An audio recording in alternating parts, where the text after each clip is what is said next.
Hey, it's me, Vicky Marie. Good morning, good afternoon, or good evening, wherever you are in this crazy world we're living in.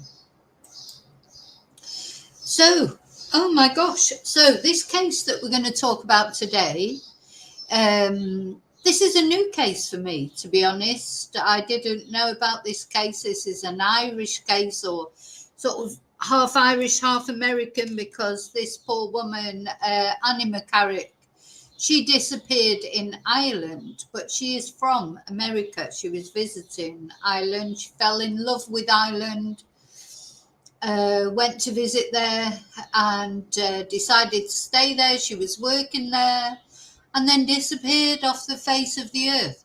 Now, the reason I'm a little bit late with this is because, I was still sort of researching it. This is a work in progress for me because it's come into the headlines because it's a cold case. It's a 30-year-old case. It's only 2 years ago that it was declared a murder investigation. The disappearance of Annie for 28 years was just that, a missing persons case. 2 years ago, for reasons only known to them, I suppose, the Gardaí decided to make it a murder investigation. And of course, the good thing, if you like, about it becoming a murder investigation is they get much more resources. They get much more money, they can do more things, being it upgraded, if you like, to a murder investigation is a good thing, even though it, of course, is devastating, I suppose, for family, because that means that the police are now saying, as far as they're concerned, Annie is deceased, and although the family and friends probably felt that for years, having it confirmed like that must be, sort of like a mixed blessing. Like, you'd be sort of glad because it's been investigated properly, her disappearance, but also you'd be very sad because it's like accepting, the police have accepted that this lady is deceased, or this girl, she's only 20, I think she was 26, late 20s anyway, when she went missing. So that's what we're going to look at. What happened to Mc Carrick? And as I say, I'm coming into this case new, if you like. We'll be exploring it together. And the other interesting thing that I've just found, that's why I was 5 minutes late coming onto the stream, so I was doing like a last minute bit of research. There is a connection as well to Spain. Because one of the suspects early on in this case was someone who is, you would call him maybe a serial killer, though not a serial killer, a sort of spree killer here in Spain. A man who is wanted for the murder of 3 young girls in Alcázar here in Spain. He was one of the early suspects. Seems now that the police have zoned in on a different suspect, and maybe he's not considered a suspect anymore. But he certainly was in the early days, because this man, his whereabouts are unknown. The man who killed the 3 girls in Alcázar, and if you watch Netflix, if you look for the series, the Alcázar girls. But I'm going to do a video about them. I've been meaning to do it for ages. I just haven't had time. It's very rare in Spain for these sort of events to happen. But it did. In a little village in Spain, 3 young girls were abducted. They were RAPD'd and murdered. And that's very unusual. So, and the suspect was thought at one point he could possibly have fled to Ireland. So he was a suspect at some point. Anyway, as I say, the police have honed in on the suspect. The reason that this cold case, 30 years ago this happened, the reason that it's back in the news is because, well, as I say, 2 years ago it was made a murder investigation, finally. And just this week, a man has actually been arrested and charged with suspicion of murder. But I have to say, before we start, he has been subsequently released But of course, that doesn't mean to say that nothing will happen further down the line. There are searches going on, there's cadaver dogs involved. You feel like the police, they must have had some sort of a tip, mustn't they? Why suddenly this man, apparently he was a suspect years ago. He was supposedly obsessed with Annie. So he was always under suspicion. Her friends were suspicious of this man. He was, I think Annie was close to him at some point, but then he did, he acted in a very strange way. He was supposedly, allegedly, quite violent towards Annie. So he's been on the police radar ever since this case began, but it seems to be more on it now. But it has been released. So he's been released without charge. So it's just important to remember that. But as far as I know, searches are still ongoing. It's very difficult without the body, even though it's not impossible, it's difficult, isn't it? So this is what we're going to talk about in this video. It's a case that, all cases need resolving, don't they? And I do think what you have to say, at least the police are trying to resolve it, despite the fact it being 30 years old. I believe that Annie's mum is still alive, though she lives in the USA. But unfortunately, Annie's father has deceased. So if this case doesn't get resolved, he won't have got to see the resolution of it in this life, in this world. Maybe, he knows everything now because he's passed on to the next world. I hope he and Annie are together. So that's what we're going to look at. So first of all, as always, I just want to say thank you so much to everyone for watching, for liking, for subscribing.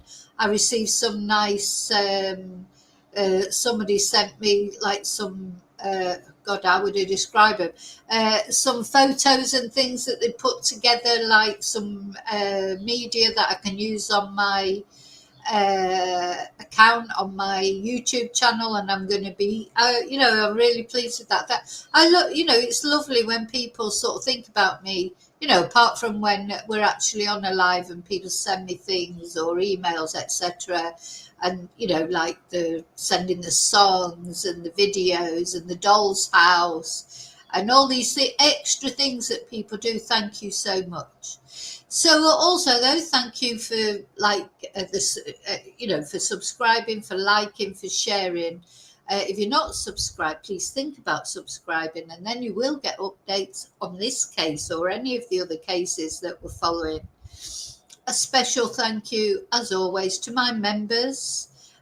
We didn't get our members live last Thursday because of StreamYard just going down, but I'm going to make it up to you next Thursday, that's for sure.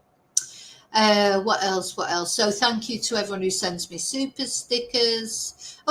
Please think about joining the channel. We do an exclusive members live every Thursday, and also there's extra videos go out, bits and pieces. You get to use the emojis, etc. Thank you to those of you who sent me a Ko-fi. Don't forget, there is merch on there. I still haven't updated it and put any new merch on there, but I will, I promise. Been trying to sort my SIM cards out this morning. Anyway, and thank you to those of you who PayPal me, or any way you support my channel. And the most important way, of course, is just by watching. So let me take the banner off now, get through my introduction, take off the banner.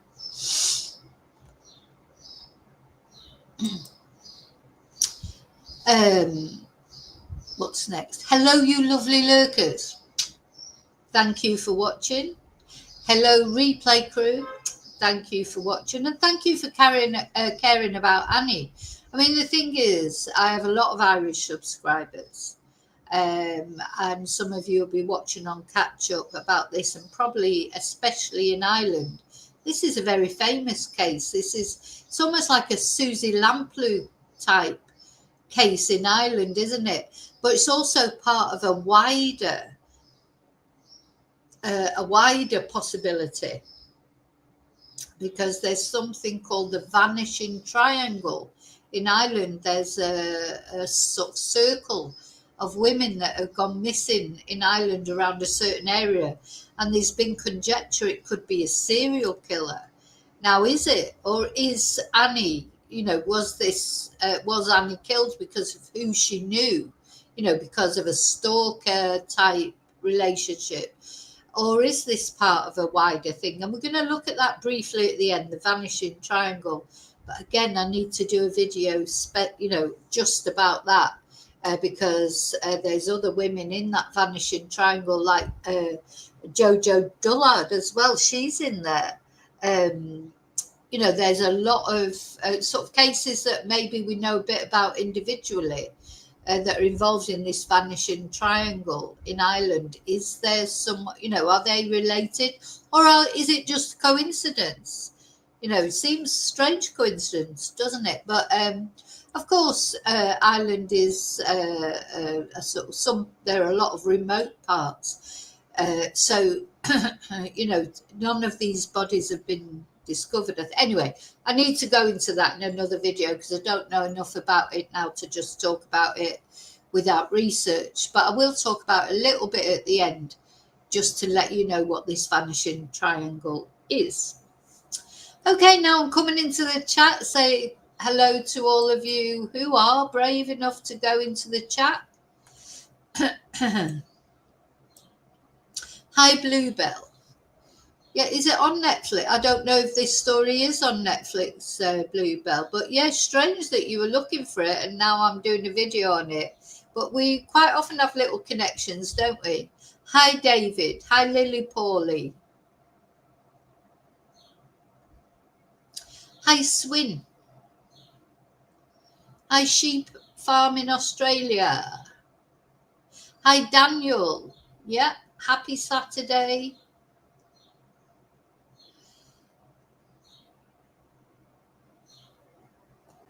Now, David, I had not heard of this case, but it's a big case in Ireland. It's caused a big stir.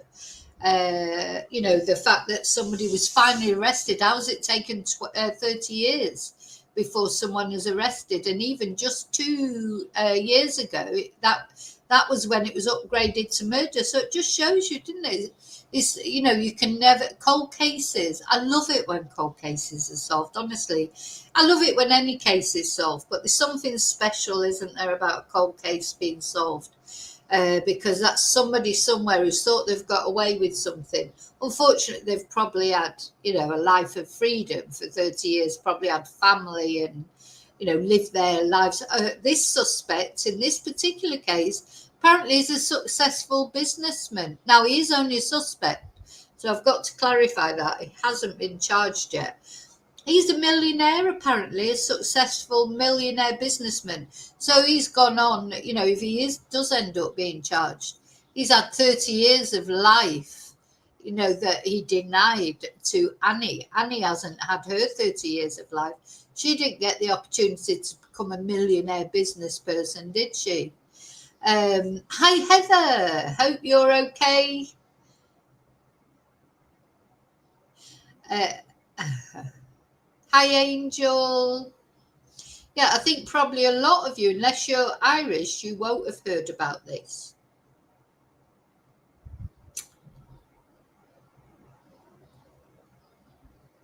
Sorry, I'm just whizzing through the chat a little bit. So, yeah. How good is it when a case gets solved 30 years later? I mean, we're still hopeful that the person that committed those 3 murders in Spain, the Alcazar murders, I'm going to show you how he was a suspect at the time. You're always hopeful that people will get caught. It's thought that particular killer may have drowned, but it's not known. I mean, he could be living his best life somewhere. He literally got away with the murder of 3 girls. It's possible, isn't it? So you're getting there. Oh, good, Heather, I'm glad. Right, so where do we start with this story? Because I've got a lot to show you, because we're literally starting from the beginning, because it's not as if we're coming into this case knowing something about it already. As a couple of you have said, you didn't know about it. I didn't know about it. So I've literally had to take this case from the beginning. Because I just didn't know about it, probably because it's an Irish case. But, I do follow true crime. I do know about other Irish cases. So I don't know why I'd never heard about this one. Maybe because it's been such a long time. It's a cold case. Obviously, things that happen currently in Ireland I normally get to hear of. But, of course, I've started following a lot more Irish news since the John George case.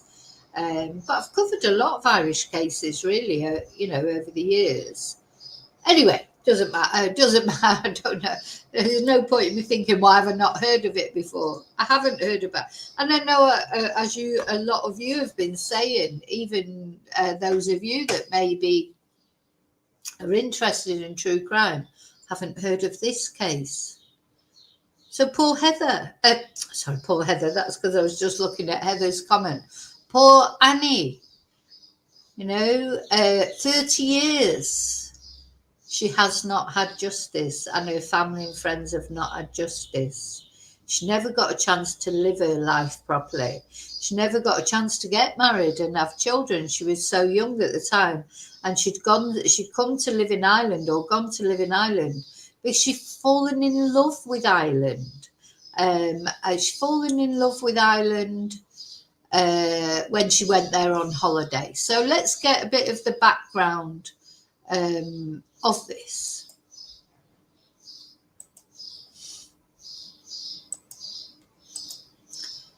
Right, let me just make sure I'm sharing, because you know what I'm like with sharing. It's not my forte, is it? It's not my best thing that I do. So, Annie McCarrick. Now, of course, there's a big connection between America and Ireland, isn't there? There's, a lot of Irish people went off to live in America, settled in America. There's always this, there was a massive influx of immigration, wasn't there, to America from Ireland. So, and it remains, I think that relationship between America and Ireland remains, doesn't it? So let's get the background. So Annie McCarrick's love of Ireland and her last known moments as Gardaí continue their investigation. So Annie was 26 years old at the time of her disappearance in March 1993. And she went missing over 32 years ago in 2023, and went missing over 32. Oh, over 32. Right, hang on. I'm not getting this. So she disappeared in March 1993. So yeah, it's 32 years ago. And then 2 years ago in 2023, the Gardaí upgraded the disappearance case to murder.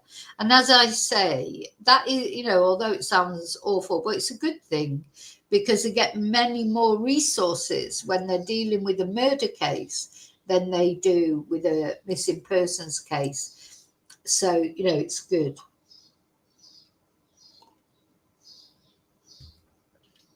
It's all good. So here she is, but I'm going to show you a more close-up. Let's just have a little look at her. I've got a few photos here loaded up. This is Annie. She's smiling on all the photos. And bless her.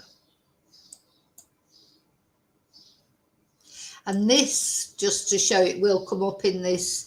This is the last confirmed sighting of Annie. Now, I just want to mention here, and it will come up as we're looking through things. There were unconfirmed sightings of Annie, like people had seen her. I don't think they're genuine sightings. I'm not saying that people are being nasty about it. The thing is, quite often, don't they, in missing persons cases, we've seen it a million times. People say, oh, yeah, I definitely saw them in such and such place, or I saw them getting on a bus, or I saw them in the Tesco up the road, etc. this is what happens, but the last confirmed sighting of Annie is this CCTV sighting. Now, just looking at that picture, she looks like she's looking behind her, doesn't she? But, we can't really put anything into that because we don't know. But she does look a little bit concerned, I think. But anyway, that's just the feeling that I get off it. But that's just my feeling. It means nothing. So she'd been to we'll see in a minute. She'd been to the shop and bought some stuff. And then she disappeared. So the investigation into the disappearance of Annie McCarrick continues, as Gardaí confirmed today that a man who was arrested as a murder suspect in the Annie McCarrick murder investigation has been released without charge. Annie was 26 years old at the time of her disappearance in March 1993 and went missing over 32 years ago. She was the only child of her father, John, who, as I say, is now deceased, and her mum, Nancy, and she came from New York in the USA. Her parents describe her as someone with a love of Ireland and a love of how Irish people live their lives. She first came to Ireland as a teenager on a school trip, and she wanted to come back to Ireland, which was a dream she made into reality in the late 1980s when she came to Dublin and Maynooth to pursue her studies. She then returned to New York in 1991, where she completed her studies at Stony Brook University in New York. Yes. 2 years later, in January 1993, she moved to Ireland on a permanent basis, and she rented an apartment at St. Catherine's Court in Sandymount, Dublin 4, with 2 housemates. Now, I don't know Dublin. Never been, unfortunately, to Ireland. I'd like to go. It's on my list. That's where I come from, or where my dad came from originally. So I would definitely love to visit Ireland, but I've never been. Let's just have a look at it, if I can get it up on Google Maps.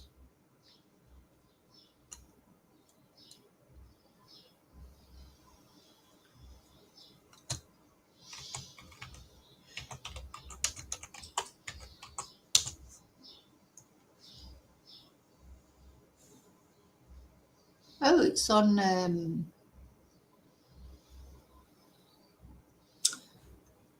Right, okay, let's just share this.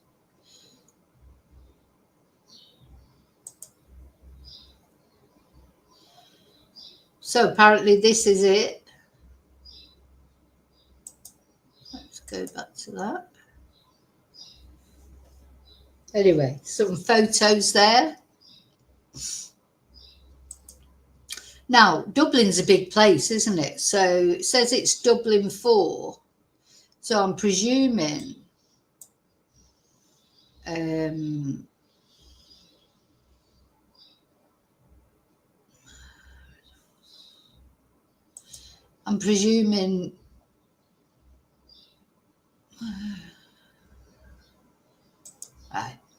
I think there's some maps on here, so right, I'm going to go back to this. Sorry, I should have prepared that, shouldn't I? Never mind. There'll probably be a map on here. But anyway, those of you who are in Ireland, you will probably know exactly where this. I don't even know where Sandymount is. I just don't know Ireland at all, unfortunately. So apparently on Friday, March the 26th, so we're just over being the anniversary, isn't it? Because we're on June the 14th. Annie chatted to both of her housemates before each of them travelled home separately for the weekend. So that's funny, isn't it? So she had 2 housemates, it looks like, and then they travelled home separately for the weekend. Did the person who did something to Annie, did they know you know, she was going to be alone. Did they know she was going to be alone for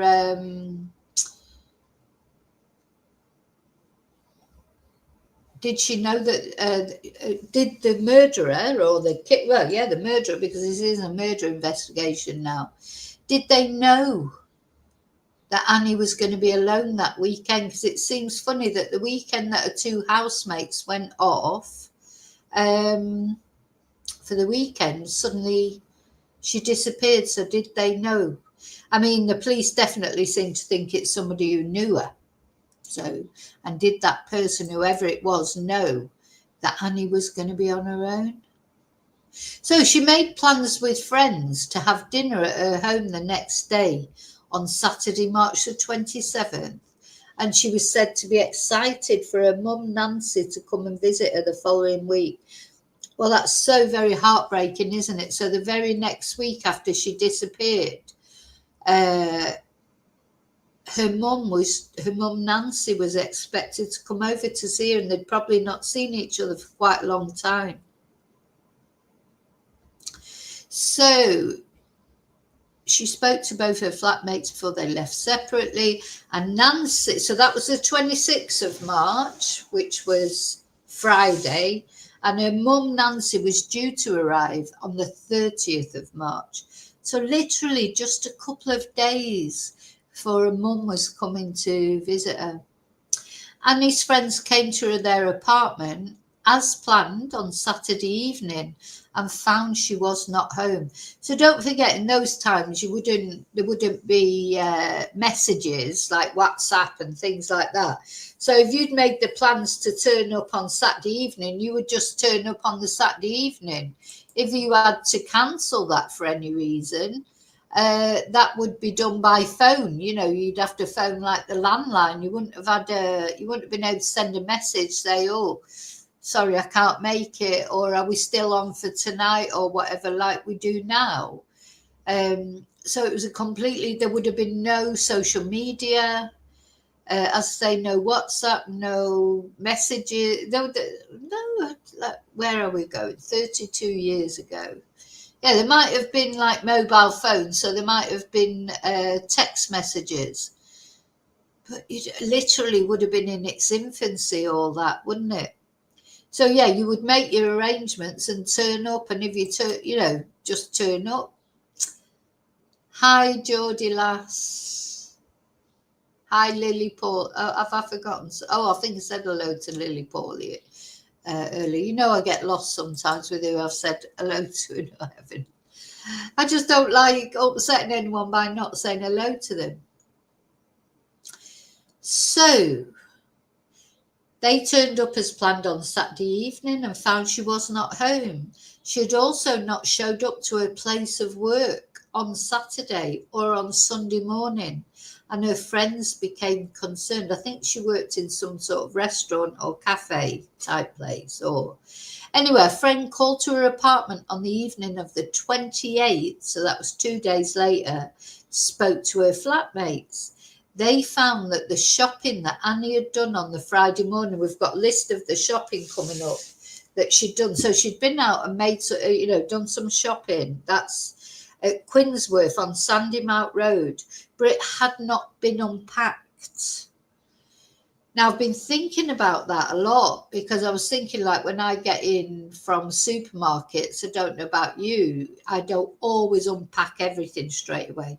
Having said that, if the stuff that needs to go in the fridge or the freezer, of course you do. I mean, that's the first thing you do, isn't it? When you get in, you've got your bags of shopping, or if I have a shop delivered or anything, the first thing you do is you take out anything that is perishable, either frozen stuff or things that need to go in the fridge. Well, having said that, if there are things that need to go into the fridge, but like mushrooms, for example, not urgent that they go into the fridge straight away, but if it's something like butter or milk and things, especially here in Spain when it's summer, you put away your perishable stuff first. Don't anything depends on your circumstances. I suppose if you lived in a cold place, wouldn't be so important to put your cold things away immediately, would it? But your frozen stuff you would definitely want to put away immediately. But the thing is, what surprises me, that not only, it wasn't unpacked, but you wouldn't go out again, would you? I mean, you might not unpack it immediately, but if you were still in the house, but would you put your shopping in the door, leave it there and go out again? I mean, you just wouldn't, would you?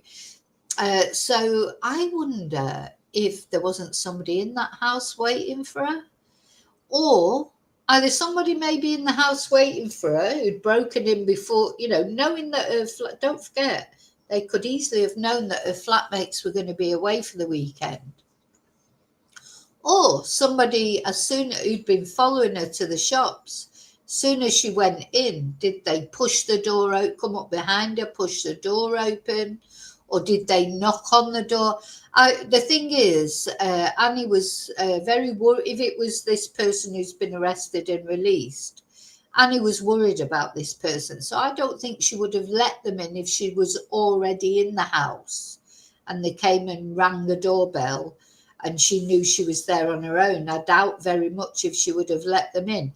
Having said that, she probably didn't think they were going to kill her or whatever. But did she, did this person follow her up to the door? Or were they lying in wait near the door, or were they waiting inside? And if they were waiting outside, as soon as she unlocked the door, did they just push her in? That has happened a million times, hasn't it? A million times. So very sad, because it seems like, to me, probably as soon as she arrived at that house with her shopping, that's when something happened to her. Because I think if she'd been in the house for any length of time, that shopping would have been put away. But anyway, only Annie knows, of course, and the killer, what they actually did. They've got away with it for so long, haven't they? It's awful, really.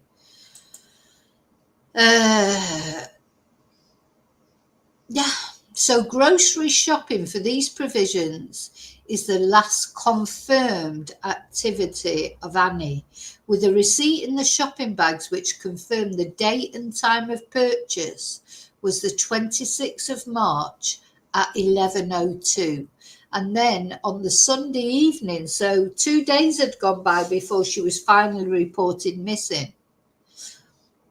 And then in March 2023, the Gardaí upgraded the disappearance to murder 30 years after her initial disappearance. And of course, now it's been 32 years. At a press conference, Detective Superintendent Eddie Carroll said he believed modern forensic techniques may help to solve her disappearance. So just makes you wonder, is the DNA on those shopping bags that they've only just been able to analyse? So they're still appealing to anyone with information, no matter how small or insignificant they might believe it to be. And they're also to get in contact with them, and they're also appealing for anyone who may have previously not come forward, or maybe came forward but felt they could not provide the Gardaí with all of the relevant information to make contact with them again. So 30 years is a long time. There may be people who know something, but they were scared to come forward, or didn't want to upset the person maybe that they suspected or whatever. So with the passage of time, they may now be in a position to speak further with the investigation team. And it says here, any information will be welcomed and treated with the utmost confidence. So I'm going to show you a press conference now that the Gardaí, gosh, it sounds so much like the Spanish thing, that the Gardaí made. So I hope I'm pronouncing that right. Sorry if I'm not. Right, we're going here. I'm going to turn down, put that window down, try and put my windows down so I don't get too So this was a press conference made, when was this? 30 years on. So this was when 2 years ago, when they decided that it was a murder investigation. This is their press conference, I think. Let's have a listen. Annie McCarrick was born on the 21st of March 1967 and was 26 years old at the time of her disappearance on the 26th of March 1993. Annie was the only child of her father John, now deceased, and mother Nancy, who was originally from New York. Annie McCarrick visited Ireland as a teenager on a school trip. Annie's parents describe how she fell in love with Ireland and the Irish way of life, and how upon her return to New York, she indicated her intention to return to live in Ireland. In the late 1980s, Annie McCarrick completed third-level studies at St Patrick's College in Drumcondra and at St Patrick's College in Maynooth, before returning to New York in 1991, where she completed her studies at Stony Brook University, New York. Sorry, I just want to say, as usual, so she sounds like she's a person that had a lot to give to the world. Why is it always these lovely people, that are taken away by twonks? She seems like she was making a contribution.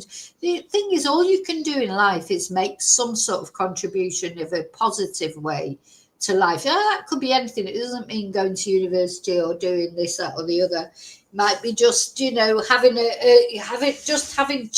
a family, having children, just being nice to people.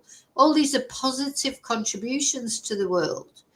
And it's so often, it seems to be like these bright, lovely people that are taken away from this world. Sometimes I think it's like being nice is almost dangerous, isn't it? Because if you're too nice to people, they take advantage of it, don't they? I've found that doing this channel even. Like you try and be nice to everyone, you try and include people. I've tried to build a community, which I think I have done, which is lovely. But, some people have had to go by the wayside because you've been nice to them and they just abuse that way that you're being nice to them they treat you with contempt, or they don't respect you.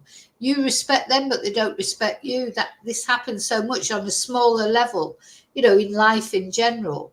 But these sort of things actually going as far as somebody, taking someone's life. She was probably, whoever killed her, she was probably really nice to them. She probably didn't want to upset them.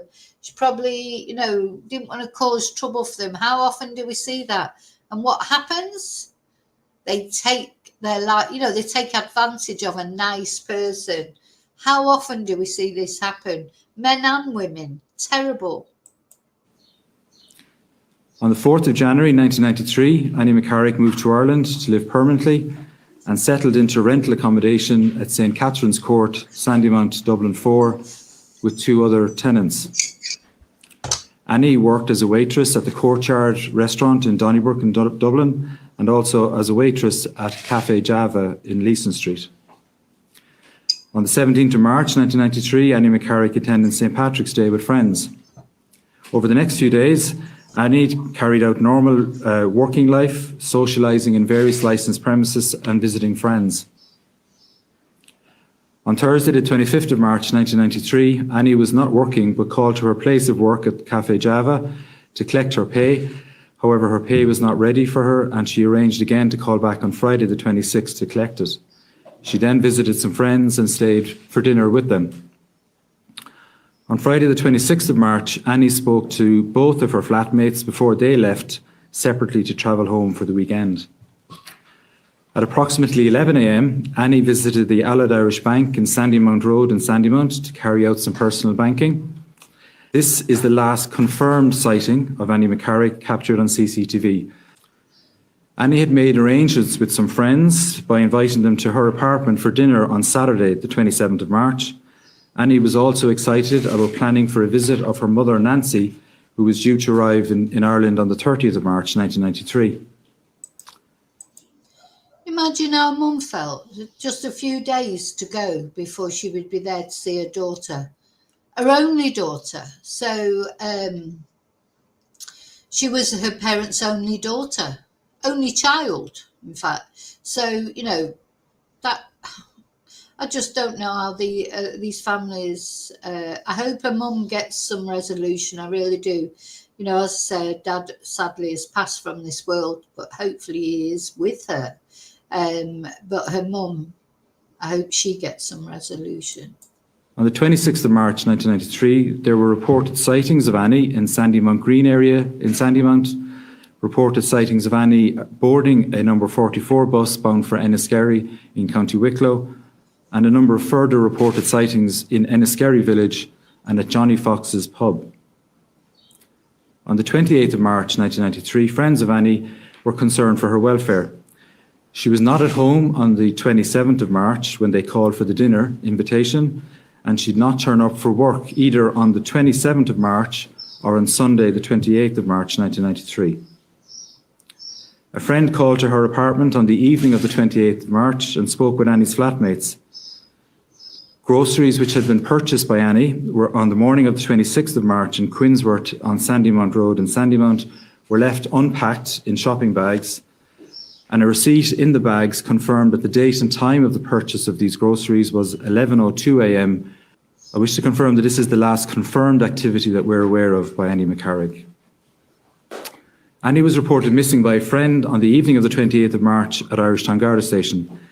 The missing person report was confirmed by her mother Nancy when she arrived in Dublin on the 30th of March 1993. Annie is described as 5'8" in height, 10 stone, with long brown hair. So she's quite tall, isn't she? 5'10". You know, thinking I'm like midget, 5'1.5", or 5'2" if I feel like, you know, so probably I used to be 5'2" and now I'm 5'1.5" probably. So 5'10" to me, you know, that to me would be tall for a woman, especially. So she's quite a tall lady. And not that matters, but I'm just thinking she won't be. She's not like a tiny little thing that would maybe so easy to overpower. You know, she was, what did he say? She was 10 stone, which is about right, isn't it, for her height? So did she put up a fight? It's such a shame that it was so long ago. And of course, they don't have her body. So I hope they find her body. I hope, apart from the fact her mum will want her home finally, won't she? That I know, you know, time has passed and I don't know how much they'll be able to determine from her remains if they do find them. But will they be able to establish, did she put up a fight? I bet she did put up a fight. I just feel if only they would have had more forensics then, or been quicker at the time. You know, I mean, how quick was it that forensics went into her place? You know, was she actually killed there at her apartment? There must have been forensic evidence. She spoke with a soft Irish-American accent, and when she disappeared, it is believed she was in possession of a large brown satchel-type bag. And again, photographs of Annie, including a photograph depicting this bag, is provided here this morning. I would now like to introduce you to Detective Superintendent Eddie Carroll, Kevin Street Garda Station, who will continue with the briefing. Good morning, everybody. An Garda Síochána has maintained an open and active investigation into the disappearance of Annie McCarrick, carried out by a dedicated investigation team here at Irish Town Garda Station. Over the 30 years of this investigation, the investigation team have discovered and collated in excess of 5,000 documents, reports, taken in excess of 300 statements of evidence, retained a number of exhibits. A senior investigating officer has now been formally appointed as to lead the investigation. Myself and the senior investigating officer have recently visited Nancy McCarrick and some of her family in New York. Based on the entirety of the information available to the investigation team at Irish Town Garda Station today, Friday the 24th of March 2023, I can confirm that this missing person investigation has now been upgraded to a murder investigation. That's a massive thing, really, isn't it?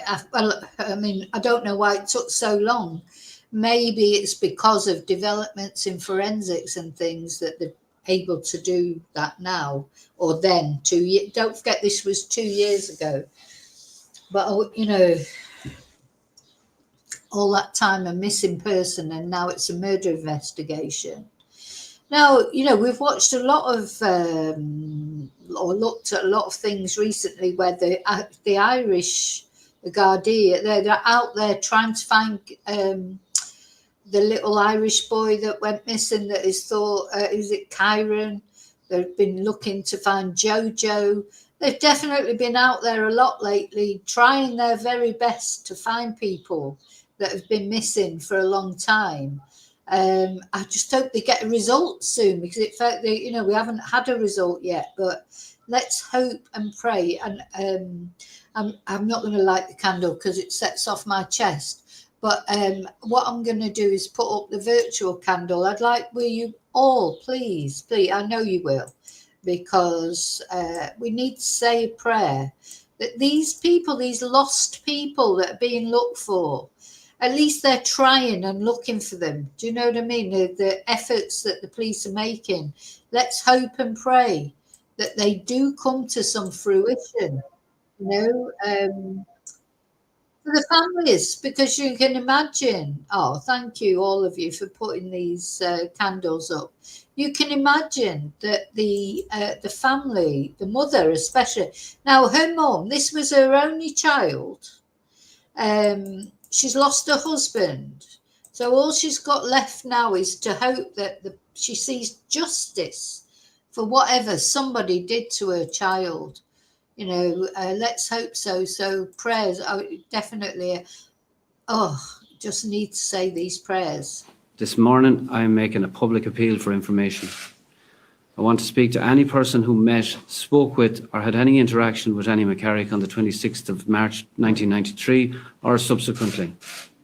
There is a person or persons who have information on the disappearance of Annie McCarrick and her murder on or about the 26th of March 1993 who haven't yet spoken to Gardaí, or who may have spoken to us already but are not in a position, or were not in a position, to tell us everything at the time that they spoke with us. I want to speak with any person who has any information on the large brown satchel-type handbag, which is believed that Annie... Oh, that's interesting. So where is the satchel? So look at this picture of Annie with her satchel. So that obviously then they said it's believed that Annie was in possession of. So where is that satchel? That's going to be key, isn't it? Oh, that's a good idea, Angel. Yeah, that's a good idea. Maybe I should go for that. Yeah, because they or, you know, you try and get unperfumed candles, but they always sell off. You know, I'm like, I don't need anything to set my voice off, because just the use of my voice can make it, you know, because I talk so much, and not only on these videos, but of course in class, you know, everything I do is about talking. That's why I don't talk to anyone except when I'm on YouTube or in class. I'm like, you know, dead miserable apart from that. No, I'm not. But that's a good idea. Yeah, I'm going to look into that. Yeah. So yeah, look at this satchel. Where is it? Do you know where it is? If you're watching this and you know any, you know, maybe you've seen this satchel years ago. They were very popular at one point. I had something similar to that when I was young. They were really popular, weren't they? Sorry, just carry on. He was in possession of when she went missing. I'm appealing to those persons 30 years later. Please come forward and speak to the investigation team. The primary focus of this investigation is the victim, Annie McCarrick, and her family. Annie's father, John, has passed away without knowing what happened to his daughter. Annie's mother, Nancy, deserves to know the truth. She deserves to know what happened to her daughter on or about the 26th of March 1993. She's waiting 30 years for those answers. God. I and the investigation team are determined to gather all information and evidence available to us to find answers and to bring the matter to a positive conclusion. I have made this commitment to Nancy and to her family. I would urge any person or persons with information in relation to the murder of Annie McCarrick to please come forward to either the investigation team at Irishtown Garda Station on 01666 9600. That's 01666 9600. Your local Garda station or the Garda confidential telephone line at 1800 666 111. 1800 666 111. I appeal to any person who has information relative to Annie's murder not to assume we know and or that it has limited value. Let us make that decision, please. So that was 2 years ago when the inquiry was, changed from a missing persons inquiry to, let me just put myself back there. When the inquiry was changed from a missing persons inquiry to a murder inquiry. Now, don't forget, up to then, nobody had been arrested. Nobody, lots of people had been questioned, but nobody had been arrested whatsoever. Sorry, I'm just trying to. So, what else do I want to tell you about this? So let's look now at what happened. So suddenly, first time ever in this case, someone was arrested on suspicion of murder. A man in his 60s. So a man in their 60s arrested on suspicion of murder of Annie McCarrick was known to her. So I think the police have always had this man on their, had their eye on this man. So, and also in Clondalkin, the Gardaí have moved in to place metal hoardings around the front garden of a house. Now, it's we must make clear that the people who currently live in this house are nothing to do with it. This must be where the suspect used to live, I presume. And apparently, the people who are now living in this house that's being searched, it's being dug up and all sorts, They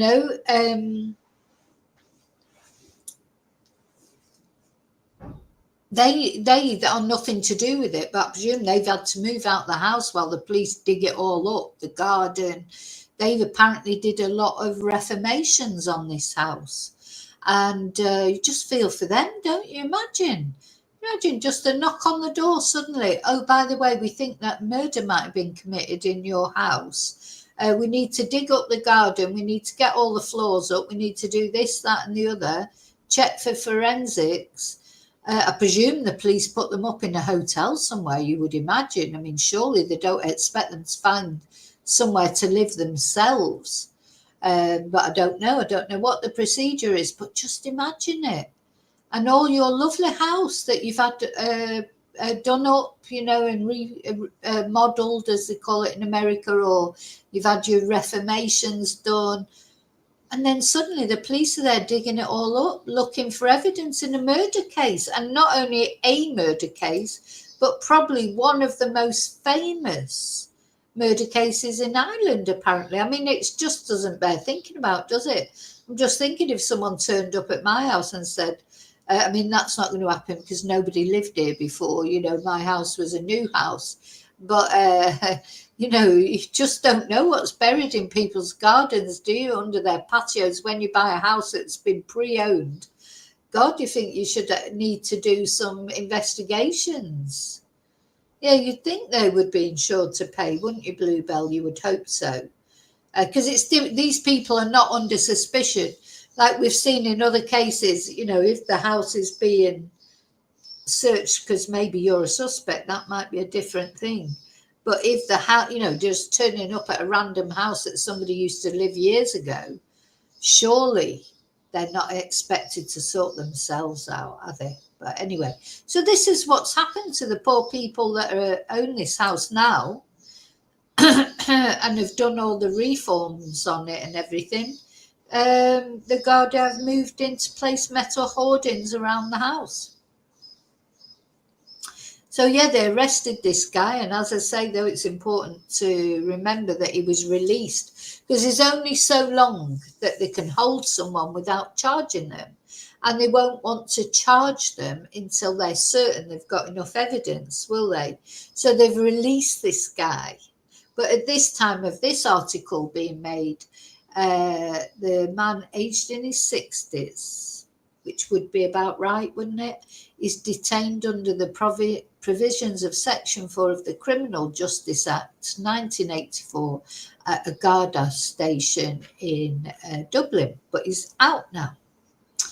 So a spokesperson said that elements of that house and garden would be searched and subject to both technical and forensic examinations.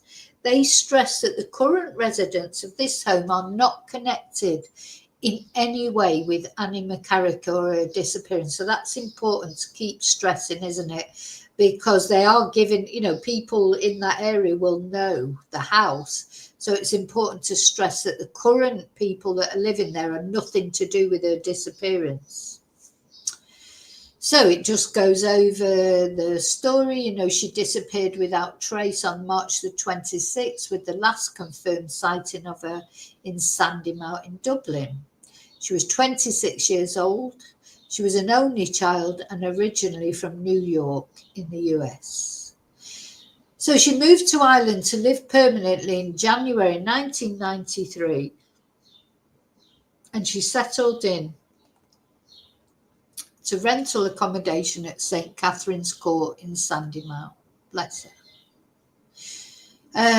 So she was making her plans, wasn't she? She had invited her friends to her apartment for dinner the following day, and she was making plans for her mother Nancy's visit to Ireland on March the 30th. So literally 4 days later, her mum was supposed to be coming over to see her, and it probably would have been the first time that they'd seen her so long. So here we go. Basically, here's the map. So you've got number 1 is where Annie McCarrick lived. Number 2 is the last official sighting, and number 3 is where is it? Oh, the police station where the suspect was being interviewed. And of course, goes on to say about her shopping being unpacked. I think that's relevant, isn't it? We're going to have a look at the receipt in a minute. That's the last confirmed sighting. And then the missing person report was confirmed by her mother, Nancy, when she arrived. So she did arrive on the 30th. So she's, that trip would have been planned with such excitement, wouldn't it? Seeing her daughter after all that time, a couple of good few months since she'd seen her. And in the end, she ended up going there just to confirm that her daughter was a missing person. So at the site of the search on Monastery Walk in Clondalkin, Gardaí moved in early to place metal hoardings around the front garden of a house and parked a mini digger in the front garden. Other equipment including a concrete saw, was also brought to the house, and the current occupiers of the house are not in any way the subject of the investigation. Members of the Garda Technical Bureau arrived at 10 a.m. and a number of detectives could be seen going in and out of the property. It's understood the house has been heavily renovated and extended in recent years. Oh my God, they're just going to tear it up, aren't they? And its current footprint extends beyond the footprint of the original house when it was built, and the property has a long, narrow garden to the rear. So the monastery estate in Clondalkin is a mature estate of detached and semi-detached houses, and Monastery Walk itself is a long cul-de-sac. I've got some photos to show you in a moment. Neighbours said they were surprised and curious to see if the search would yield anything of evidential value that could progress the case. And because Miss Carrick disappeared more than 30 years ago, many of the current residents of Monastery Walk were not living in the estate at the time. Oh, bless. Bless, bless, bless.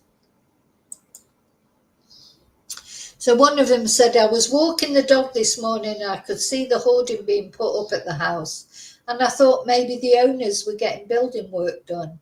But then I could see a few guys in suits arriving and talking with the men putting up the hoarding. And then the Garda vans and vehicles started to arrive. We didn't know what was happening, but then we started to see the news reports. I hope they find something that will bring answers to her family. So at around 12:30, a Garda van was reversed into the garden and a number of boxes were brought into the house. It left half an hour later and work continued behind the metal fences. The van returned shortly after 2 p.m. and then left again. And numerous Garda vehicles remained at the scene throughout the afternoon as teams of Gardaí worked behind the metal screens.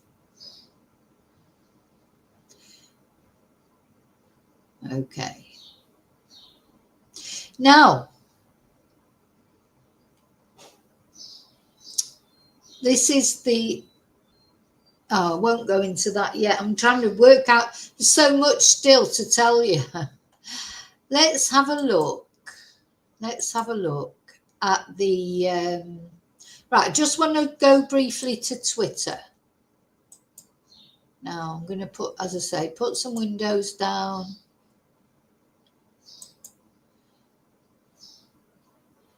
So if we go on to Twitter, there's a lot of, look, here's the house now. See the,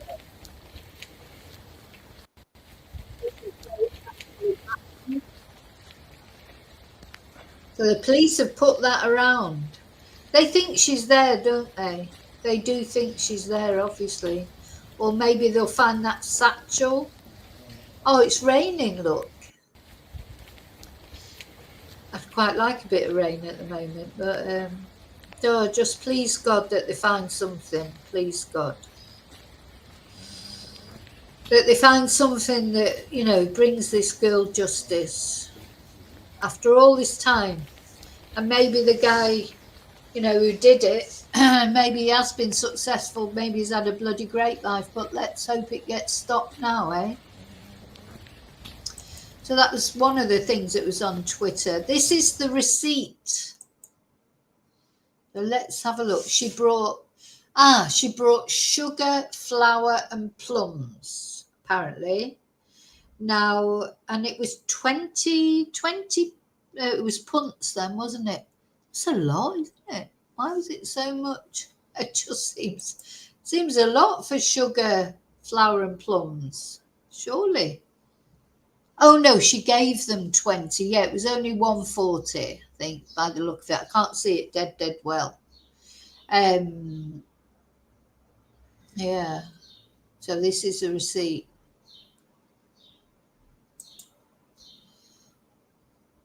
It was sugar, flour and plums.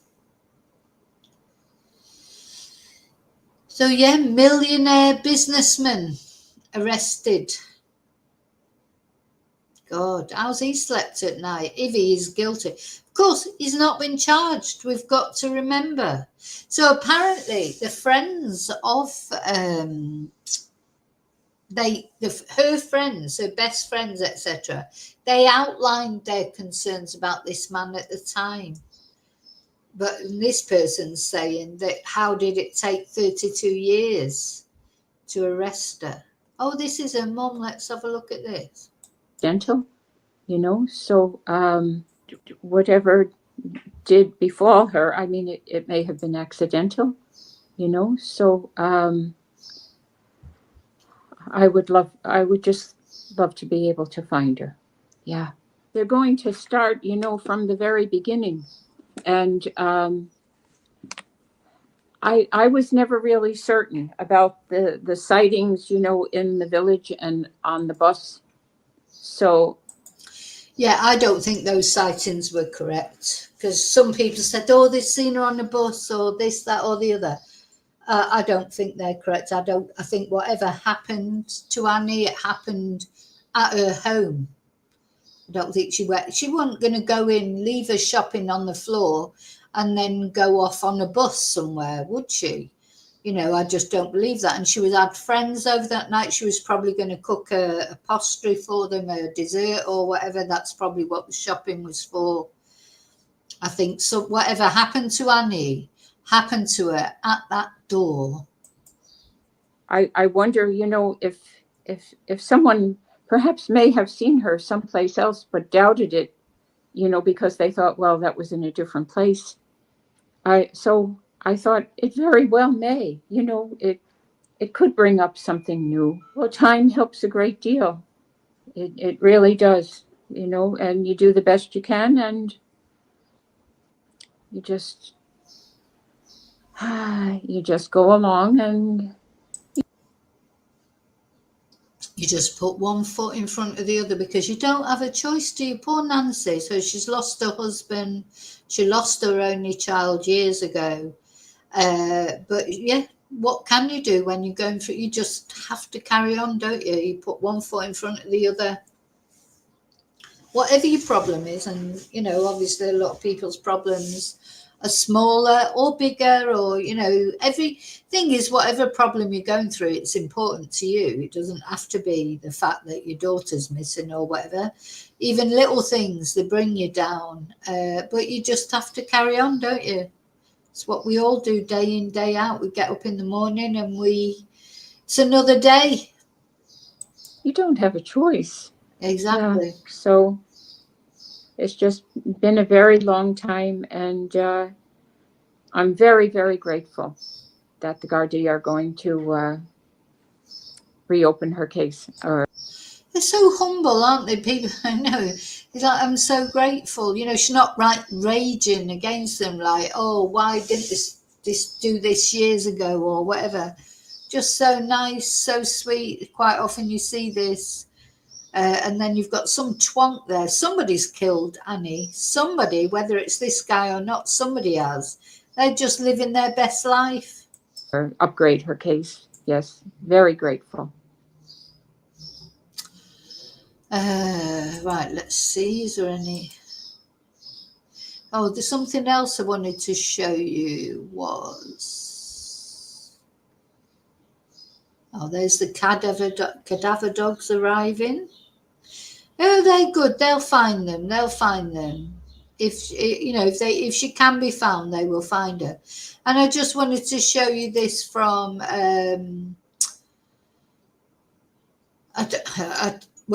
I doubt if she will, because it's a public post, so I don't think she'll mind me showing her post. But this was her best friend. She says, "I want to tell you about my friend Annie.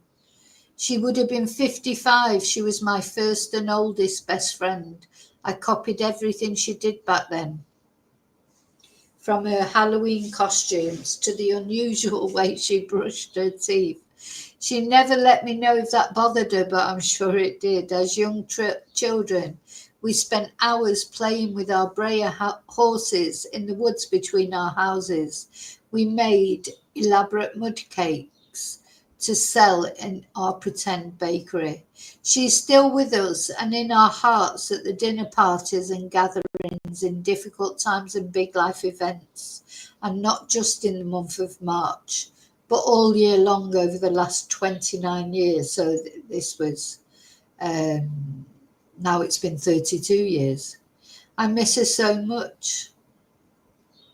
It's hard to describe losing someone this way. It's a different type of loss and grief. It brings a type of anger and rage that does subside, but it can come back at any moment. She's never forgotten amongst those of us that were lucky to call her a friend.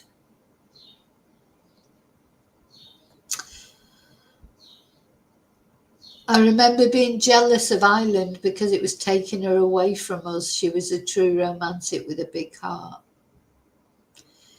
She was an original in everything she did. She was the type of friend that left an indelible mark on your life.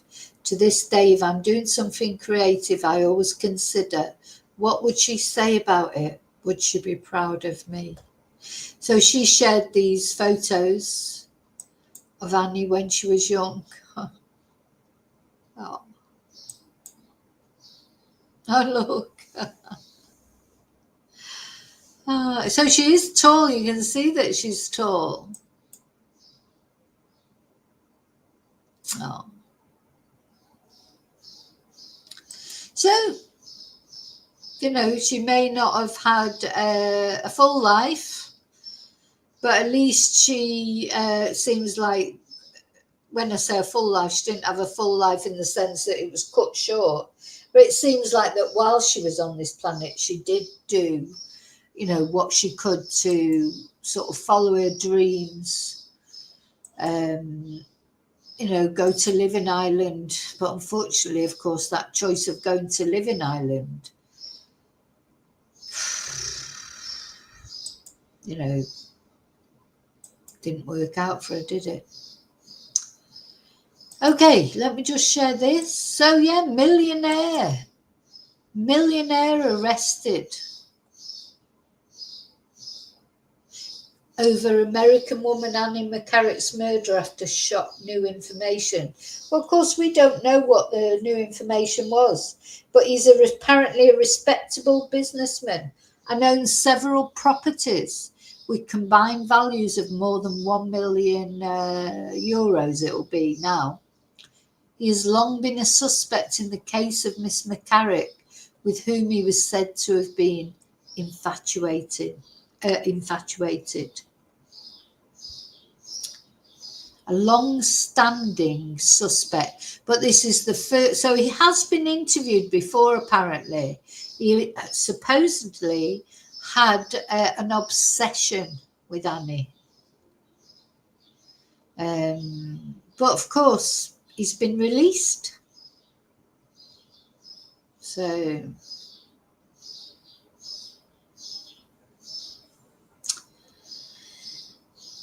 I just hope they find something. Because he's been released, because obviously there's not enough evidence. Now, what I just want to look at now are two things before we finish.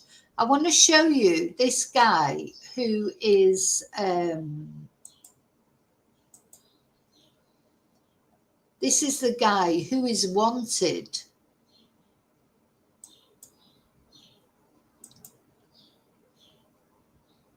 Just looking on this Antonio Angles. He was born in Brazil, but he went to live in Spain, and he's the one that killed these 3 girls in Spain, in Alcázar in Spain. And I am going to do a video about that. He killed 3 young girls, Desiree Hernandez, Miriam Garcia, and Antonio Gomez, 2 14-year-olds and 1 15-year-old. And but he fled.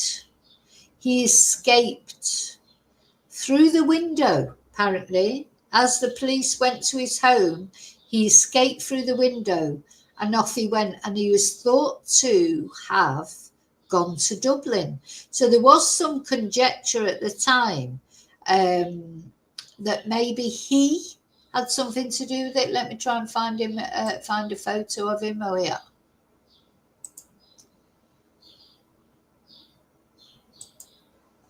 This is him.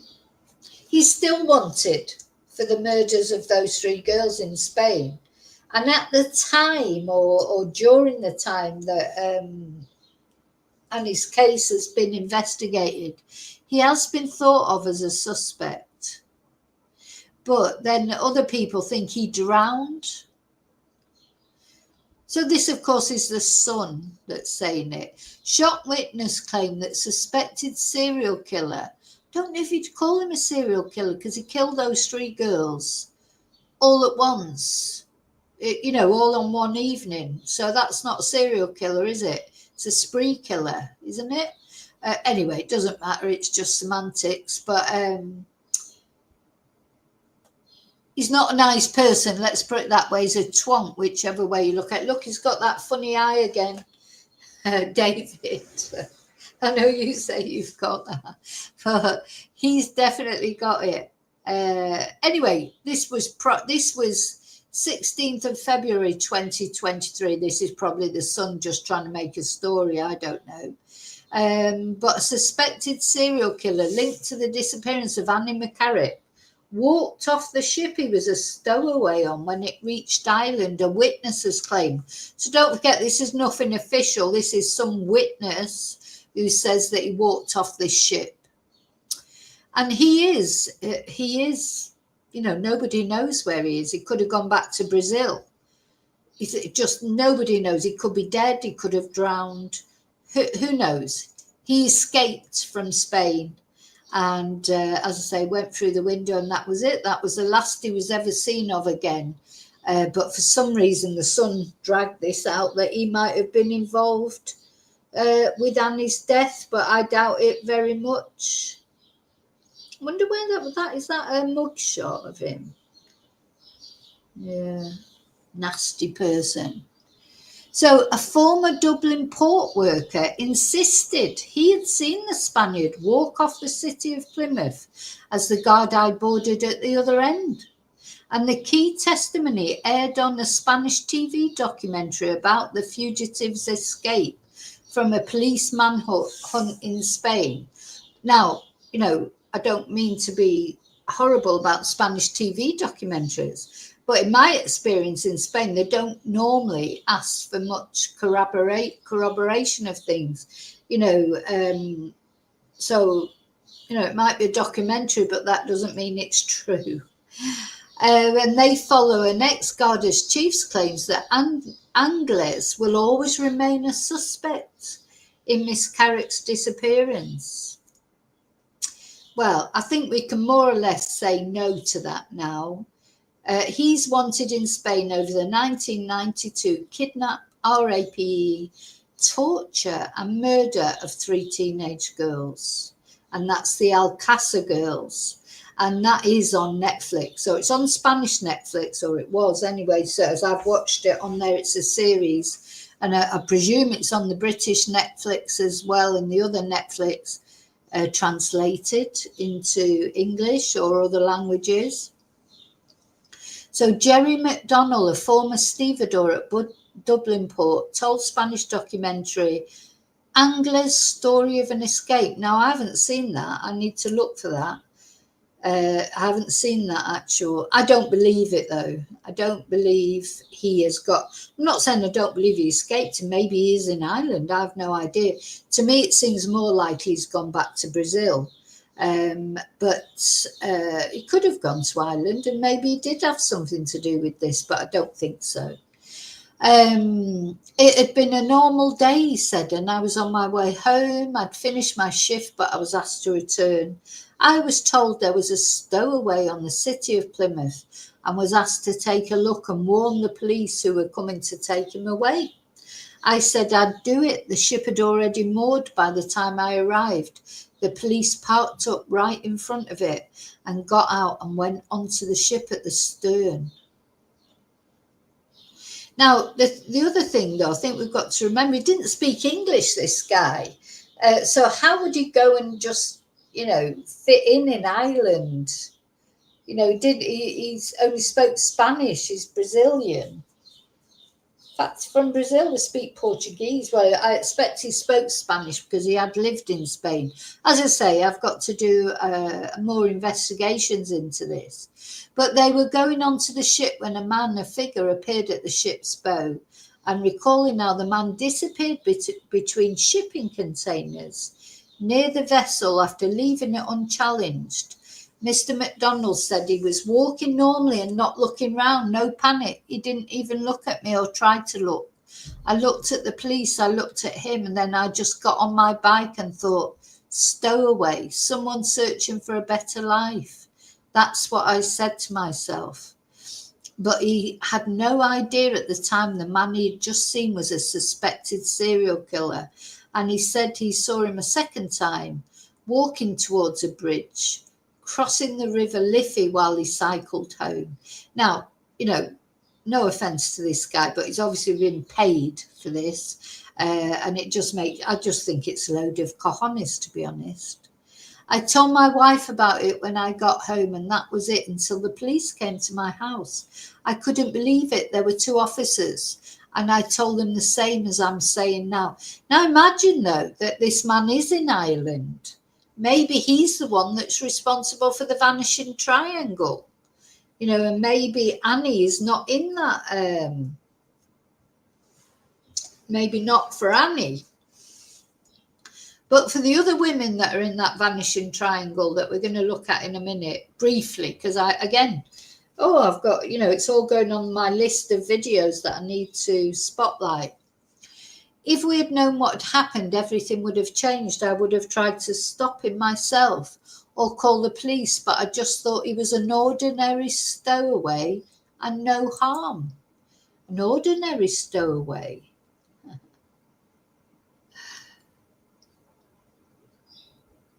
An ordinary stowaway. I mean, the thing that you can be 100% certain of when we look into the Alcázar girls, the way those girls were killed, kidnapped, tortured, RAPD'd and murdered and just left like rubbish in a Casa de Campo in Spain. Casa de Campo is like a ruined house out in the country. There's no doubt that guy, that whatever his name, Angelo or Angles, that won't be his last time that he'll do it. It probably wasn't the first time he's done it, because it wasn't a crime of passion. It wasn't something, that sometimes people kill in the heat of the moment. It wasn't that. These girls were kidnapped. It was deliberate. It was planned. And he'd probably done it before, and he'll probably do it again. So he could be in Ireland doing that, but I don't think he had perhaps anything to do with Annie.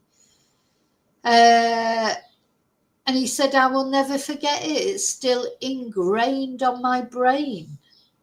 It will never leave me.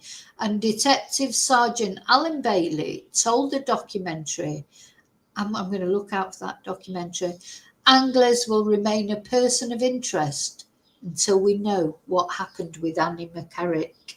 Well, are they getting clearer to knowing? Was it nothing to do with this guy?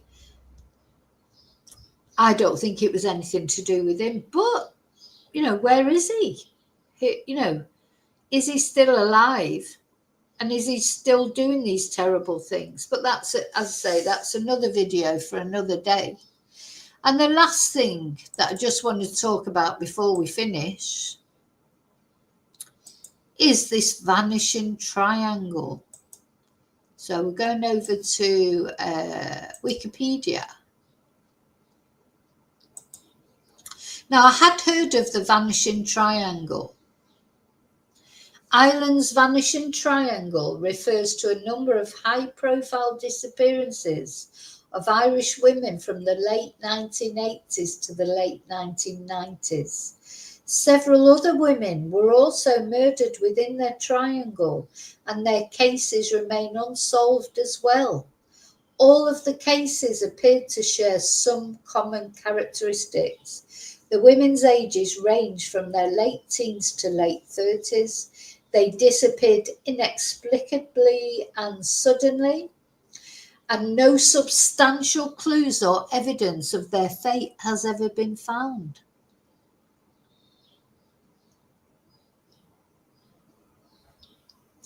Despite large-scale searches and campaigns by the Gardaí to find them, Gardaí believe their remains are likely to be buried in remote fields, bogs and forests. Oh dear. So this triangle is in the eastern part of Ireland, roughly the boundaries of Leinster, in an 80-mile area outside Dublin. And due to similarities in the cases, a popular hypothesis is that they may be the result of a serial killer or killers being active in the area during this period. The cases of these women, missing women, feature in the Irish media periodically, and the disappearances have been the subject in a number of unsolved crime documentaries. Gardaí set up an investigation task force in September 1998 called Operation Trace to focus on the unsolved disappearances and homicides. But to date, this has failed to turn up any substantial clues to the fate of the women, despite a £10,000 reward offered for any information resulting in the recovery of her body. And look, here we've got all the people, the women. So we've got Annie McCarrick. It's McCarrick, isn't it? It's not mechanic. Anyway, she disappeared on the 26th of March. We've just been looking at her case. Eva Brennan, I haven't covered her case, so that's a case I need to look at. Jojo Dullard. Now, we did cover her case, and there were some excavations done in her case, weren't there? But nothing was found. Fiona Pender. Now, I've sort of seen little bits about that, but I don't know enough to comment on it. I don't know anything about Fiona Sinnott. Clara Breen, I don't know anything about. That was in Dundalk in 1998. And Deirdre Jacob, I don't know anything about, in Newbridge. And I don't like the fact that the ones that I don't know about, their names need to be out there, don't they? So rest assured, I will be doing a video about this vanishing triangle. So the cases we have looked at, of course, now, Annie McCarrick, what we've just looked at. As I say, I don't know about Eva Brennan. She was depressed at the time. So Eva Brennan, 39. She was depressed at the time. She disappeared when she left a family lunch at her parents' home after a small argument in Terranor, Dublin. And then her father went to her apartment because she hadn't been to the family home for 2 days. So, again, I'm not going to go into this in depth now because this video has been about Annie, but I am going to go into it. Imelda Keenan. Don't know anything about Imelda.